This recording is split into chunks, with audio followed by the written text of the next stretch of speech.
Hello champions, कैसे आप सब लोग। मैं हूं प्रगति शुक्ला, आपकी केमिस्ट्री टीचर। आप सबका स्वागत करती हूं आपके अपने प्लेटफॉर्म शिक्षा नेशन पर। तो बच्चों, मैं ये उम्मीद करती हूं कि आपने भी अपनी बोर्ड की पढ़ाई, क्लास 10th की पढ़ाई की प्रिपरेशन अभी से स्टार्ट कर दी होगी। अगर नहीं की है तो मैं आपको सजेस्ट करूंगी कि आप अभी से अपनी क्लास 10th की पढ़ाई स्टार्ट कर दें। बिकॉज आपका हाफ ईयरली एग्जाम आने वाला है, फिर आपका board exam, pre board exam शुरू हो जाएंगे, फिर आपके प्रैक्टिकल शुरू हो जाएंगे। तो it's better to start your preparation from now. आप लास्ट का वेट मत करो। तो बच्चों, क्या है, आपकी पढ़ाई के दौरान आपने देखा होगा कि जो बोर्ड्स में एमसीक्यूज और असर्शन रीजन के क्वेश्चंस आते हैं, उसमें कई बच्चों को बहुत दिक्कत आती है क्वेश्चंस पढ़ने और उसके ऑप्शंस को समझकर आंसर सही करने में दिक्कत आती है, या असर्शन रीजन के स्टेटमेंट्स को पढ़ करके उसका रीजन सही है या वो स्टेटमेंट सही है, उस वैसे क्वेश्चन को सॉल्व करने में दिक्कत आती है। तो ऐसे कुछ प्रॉब्लम्स को लेकर के आज मैं आई हूँ।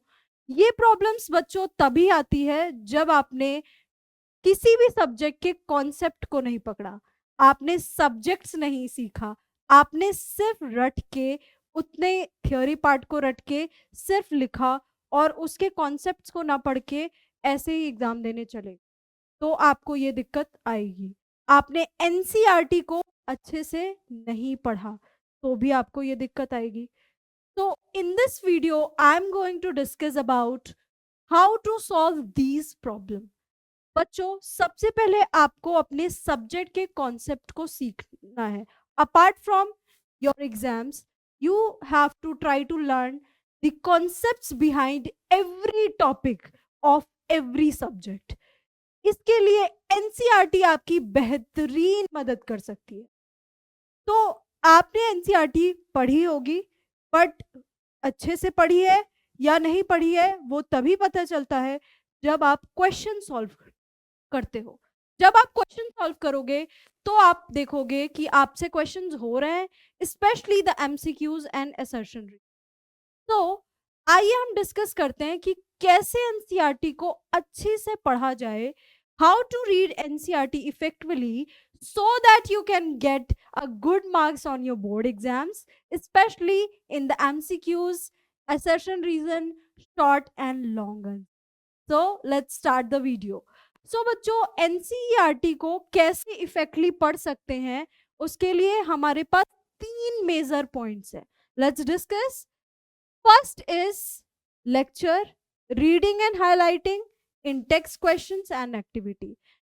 I'm going to talk each and every topic in detail. So बच्चों, लेक्चर का क्या मतलब है? कभी भी आपने कोई भी चैप्टर किसी भी सब्जेक्ट का स्टार्ट किया तो सबसे पहले एनसीईआरटी को अगर आप ऐसे रैंडम पढ़ना शुरू कर दोगे तो आपको डिफिकल्टी आ सकती है। उसमें कई सारे ऐसे वर्ड्स हैं, कई सारे ऐसे पॉइंट्स हैं जो आपको खुद से समझने में थोड़ी तकलीफ होगी। तो एनसीईआरटी के चैप्टर्स को पढ़ने से पहले मैं सजेस्ट करूंगी कि आप एक अच्छा सा लेक्चर अटेंड करो। वो अच्छे लेक्चर्स आपको मिल जाएंगे हमारे प्लेटफॉर्म पे, दैट इज शिक्षा नेशन। अपार्ट फ्रॉम दिस, अगर आप अपना एक अच्छा लेक्चर अटेंड करने के बाद एनसीईआरटी के कॉन्सेप्ट्स को, उसी चैप्टर को एनसीईआरटी से पढ़ते हो तो आपको वो चैप्टर समझने में बहुत मदद मिलेगी।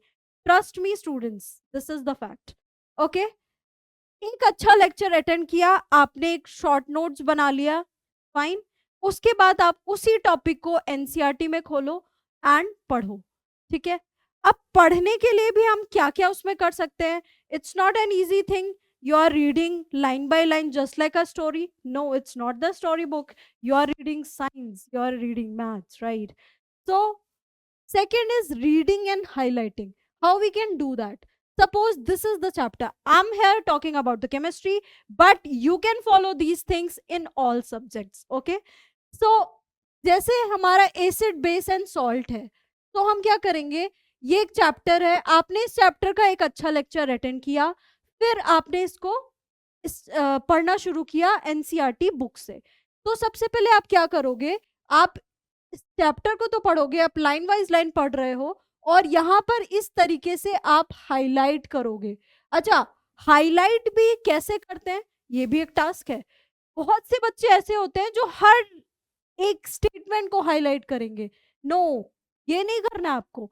आपको सिर्फ वही लाइन हाईलाइट करनी है जो लाइन आपको नहीं पता है, या जिस लाइन को आपको लगता है कि ये लाइन इंपॉर्टेंट है आपके लिए, जिस लाइन से आप अवेयर हैं, लाइक आपको वो चीज इजीली पता है, तो वो लाइन आपको हाईलाइट नहीं करनी, सिर्फ इंपॉर्टेंट चीजें हाईलाइट करनी। और हाईलाइट क्यों होता है, एग्जाम से पहले जब आप एक क्विक रिवीजन करोगे ना, तो वो हाईलाइट वर्ड्स भी अगर आप देख के जाओगे तो आपका एक क्विक रिवीजन हो जाएगा। बिकॉज एग्जाम से पहले you don't have much time कि आपने वापस से पूरे चैप्टर को पढ़ना है, नहीं कर पाओगे, राइट? तो highlighting is very important, and the way of highlighting I have already discussed, right? Next, आपने इस टेबल को नहीं छोड़ना है। एनसीईआरटी में बीच बीच में ऐसे कॉन्सेप्ट टेबल हैं। अच्छा, जो पेपर बन रहा है, आपकी एनसीईआरटी का हर एक पॉइंट पेपर में आ सकता है, चाहे वो एमसीक्यू में आए, चाहे सेशन रीजन में आए, चाहे शॉर्ट या लॉन्ग आंसर्स में आए। तो आप ये नहीं कर सकते कि हमने ये पॉइंट छोड़ दिया, मे बी ये नहीं इंपॉर्टेंट है। No, you don't have to skip anything from the NCERT, right? Then आपने ऐसे ये डायग्राम्स, ये एक्टिविटीज, ये सारी चीजें आपको पढ़नी है। अच्छा, असर्शन और रीजंस के क्वेश्चन को सॉल्व करने के लिए सबसे इंपॉर्टेंट थिंग मैं आपको बता रही हूं, आपकी बुक में, आपके चैप्टर्स में कहीं भी आपने ड्यू टू या बिकॉज शब्द देखा, तो उसको आपको जरूर पढ़ना है। जैसे यहां पर है, you can see the glass container में ऑल्सो ब्रेक ड्यू टू, ये ड्यू टू आया, आपको इसको जरूर फॉलो करना है। अच्छा, ऐसा नहीं कि आपने सिर्फ ये ही स्टेटमेंट देखा, ड्यू टू है इसका मतलब इसके आगे पीछे भी बहुत कुछ होगा, और यहां से फॉर श्योर बच्चों, फॉर श्योर यहां से एक क्वेश्चन जरूर आएगा, चाहे एमसीक्यू में आ जाए, चाहे असर्शन रीजन में आ जाए, ठीक है? तो आपको जहां भी ड्यू टू या बिकॉज दिख रहा है, आपको वो जरूर पढ़ना है। पढ़ना तो वैसे आपको सब कुछ है, but you have to more focus on this, and if possible try to make notes. कैसे? आप एक सेपरेट नोटबुक में बना सकते हो, दैट इज गुड, बट आप यहां पर इस तरीके से टेबल्स बना सकते हो, इस तरीके से बॉक्सेस बना सकते हो, राइट? सपोज आपको यहाँ पे कोई कीवर्ड मिला, या आपने ये देखा कि the acid must always be added slowly to water with constant stirring, ठीक है? ऐसा क्यों करना चाहिए? इसका जो ड्यू टू वाला पार्ट है, ये आपने फटाफट से यहाँ पे लिख लिया, ड्यू टू, इस तरीके से। तो यहाँ पर जब आप चैप्टर पढ़ोगे, जब आप एक क्विक रिवीजन करोगे, तो आपको बॉक्स में अपने की पॉइंट्स मिल जाएंगे, ठीक है? तो वो आपके क्विक रिवीजन में बहुत हेल्पफुल होंगे, राइट? आफ्टर दिस, आपकी जितने भी इंटेक्स क्वेश्चन है, थर्ड पॉइंट क्या था? Intex question and activities. जितने भी इंटेक्स क्वेश्चंस हैं बच्चों, वो आपको स्किप नहीं करने। इंटेक्स क्वेश्चन से क्वेश्चंस जरूर आते हैं, आपने कोई बहुत सी रैंडम बुक्स फॉलो नहीं करनी है। CBSE board exam is not the rocket science, easy है अगर आप अच्छे से पढ़ते हो, अच्छे से कॉन्सेप्ट को फॉलो करते हो, और अच्छे से बुक को फॉलो करते हो, तो आपको ये सारे पॉइंट्स, ये सारे इंटेक्स क्वेश्चंस खुद से सॉल्व करने की कोशिश करनी है।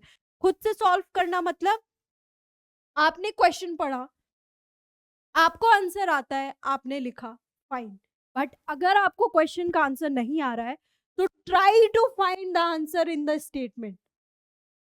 इसी लाइन से, एनसीईआरटी की बुक की लाइन से आप उस क्वेश्चन के आंसर्स को फाइंड करो, instead of copying from the Google और फ्रॉम एनीवेयर एल्स, ओके?